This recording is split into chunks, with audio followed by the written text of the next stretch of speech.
Iran ayaa si cad ugu jawaabtay cadaadiska madaxweynaha Mareykanka Donald Trump iyadoo ka hor wadahadallada muhiimka ah ee lagu qabanayo Geneva ee ku saabsan barnaamijka nuclear-ka ee Tehran. Mas'uuliyiinta Iran waxay mararka qaar hadalkiisa ugu yeeraan beeno waaweyn, mararka qaarna waxay ku sheegeen in wadahadalladu ay keeni karaan heshiis iyadoo loo adeegsanayo diblomaasiyad sharaf leh. Hadalladan ay sheegeen laba mas'uul oo Iran ah oo ka hor wadahadallada Khamiista ayaa imaanaya xilli Mareykanku diyaariyay xooggiisa ugu weyn ee diyaaradaha iyo maraakiibta dagaalka ee Bariga Dhexe 10 sano gudahood. Hadalladan ay sheegeen laba mas'uul oo Iran ah ka hor wadahadallada Khamiista ayaa imaanaya xilli Mareykanku diyaariyay xooggiisa ugu weyn ee diyaaradaha iyo maraakiibta dagaalka ee Bariga Dhexe 10 sano gudahood. Qayb ka mid ah dadaalada Trump ee uu ku doonayay heshiis halka Iran ay gudaha ku dhiban tahay mudaharaadyo qarameed iyo cabasho dhalatay bishii la soo dhaafay. Haddii wadahadalladu fashilmaan, Trump wuxuu ku celceliyay hanjabaad ku saabsan weerar ka dhan ah Iran, taasoo dalalka Bariga Dhexe ka cabsi gelinaysa in ay ka dhalato dagaal goboleed oo cusub. Warar kale oo aan la socono, Iran oo ka jawaabtay khudbaddii Trump ee State of Union.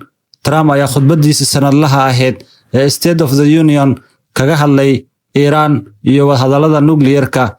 Jawaab ahaan, afhayeenka wasaaradda arrimaha dibadda ee Iran, Ismaaciil Baaqiya, ayaa isku dayay in uu isku barbar dhigo Trump iyo Joseph Goebbels oo ahaa wasiirkii propagandada ee Adolf Hitler, wuxuuna ku eedeeyay Trump iyo maamulka uu hogaamiyo ololaha beenta iyo wararka khaldan ee ka dhanka ah Iran.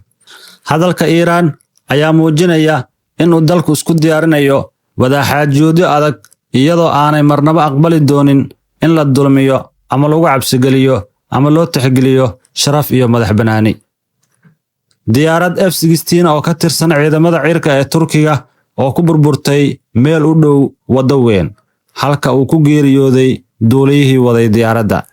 Diyaaraddan ayaa ku dhacday meel u dhow waddo weyn oo ku taala galbeedka Turkiga subaxnimadii Arbacada, iyadoo shilka uu sababay dhimashada duuliyaha, sida ay sheegeen mas'uuliyiinta iyo warbaahinta.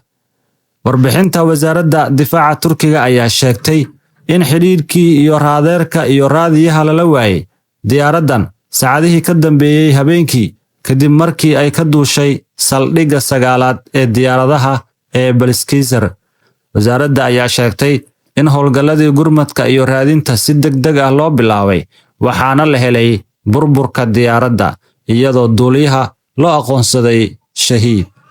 Diyaaraddan ayaa ku dhacday qayb ka mid ah Istanbul-Izmir Highway. Burburka iyo qaybaha diyaaradda ayaa ku firdhiyay ama ku firdhisamay dhul ballaaran, sida uu qoray wargeyska Xorriyad.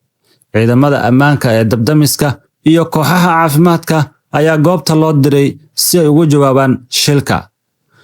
Wasaaradda difaaca ayaa sheegtay in sababta shilka ilaa iyo hadda aan la ogaanin, isla markaana kooxo baaritaan oo khaas ah ay baari doonto dhacdada si loo helo sababaha dhabta ah ee keenay shilka.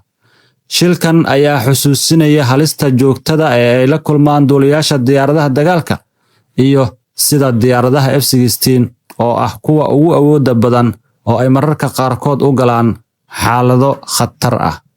Shiinaha iyo Jarmalka oo xoojinaya iskaashiga xiriirka xilliga khalalaasaha. Inkastoo ay jiraan khilaafaad waaweyn, Shiinaha iyo Jarmalka waxay doonayaan in ay xoojiyaan xiriirka xilliyada khalalaasaha caalamiga ah. Waxaa jira arrimo badan oo Shiinaha iyo Jarmalka aysan isku aragti ka ahayn, gaar ahaan dagaalka Ruushka ee Ukraine. Haddana hogaamiyaasha dhaqaalaha labaad iyo saddexaad ee dunida ayaa Arbacada ku ballan qaaday in ay dadaal dheeri ah ku bixin doonaan xoojinta xiriirkooda xilli uu caalamku u yahay mid qalalaase iyo isbeddel badan uu ka jiro.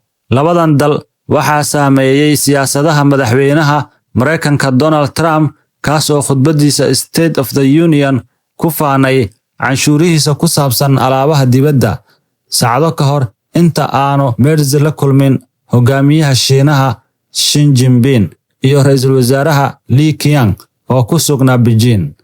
Xi Jinping ayaa sheegay marka adduunka uu noqdo mid qalalaasa iyo isku dhexyaac badan, waa in Shiinaha iyo Jarmalka ay xoojiyaan isgaarsiinta istiraatiijiga ah oo ay dhisaan kalsooni istiraatiijiyadeed oo wadajir ah. Isagoo hadalka ka sheegay guriga martida ee dawliga ah ee Dio Tai, meel cagaaran oo ballaaran oo leh dhismooyin waaweyn. Xi Jinping wuxuu xusay in sanadkan aanu ku bilaaban nabad, isagoo mar kale ku celiyay in adduunku uu marayo isbeddelka ugu weyn tan iyo dhammaadka dagaalkii labaad ee adduunka. Mr. Merz ayaa ku jawaabay in inkastoo ay jiraan arrimo iyo caqabado, haddana ay tahay in waxyaabaha aan isku leenahay aan xoogga saarno oo aan wajahno caqabadahan hortaagan si wadajir ah, ayuu yidhi. Mr. Merz oo tani u ahayd booqashadiisii ugu horeysay Shiinaha tan iyo markii uu xilka qabtay bishii May, ayaa ku adkaystay in la dhiso Yurub oo xooggan oo dhaqaale iyo militari ahaanba, si ay ugu soo baxdo nidaamka cusub ee caalamka. Ka hor inta uusan u safrin Beijing, Merz wuxuu sheegay inuu ka shaqayn doono helidda xaalad cadaalad oo ganacsi ah ee shirkadaha Jarmalka iyo kaalinta Shiinaha ee ku aadan dhammaadka dagaalka Ruushka iyo Ukraine ee socday 4 sano. Merz wuxuu carabka ku adkeeyay in inkastoo Yurub iyo Shiinaha ay leeyihiin kala duwanaansho, haddana dhibaatooyinka waaweyn ee siyaasadda caalamka maanta laguma xallin karo la'aanteeda ama Shiinaha la'aantiisa, isagoo xusay in codka Beijing la maqlo oo ay ku jirto ama ay ku jiraan Moscow. Dowladaha Yurub ayaa ka niyad jabsan in Shiinaha aanu cadaadiska ku saaraynin Ruushka si uu u joojiyo dagaalka. Shiinaha ayaa sii haysta xiriir ganacsi iyo diblomaasiyadeed oo u dhow Ruushka, isagoo sheegay in mowqifkiisu uu yahay mid dhexdhexaad ah oo cadaalad ku dhisan.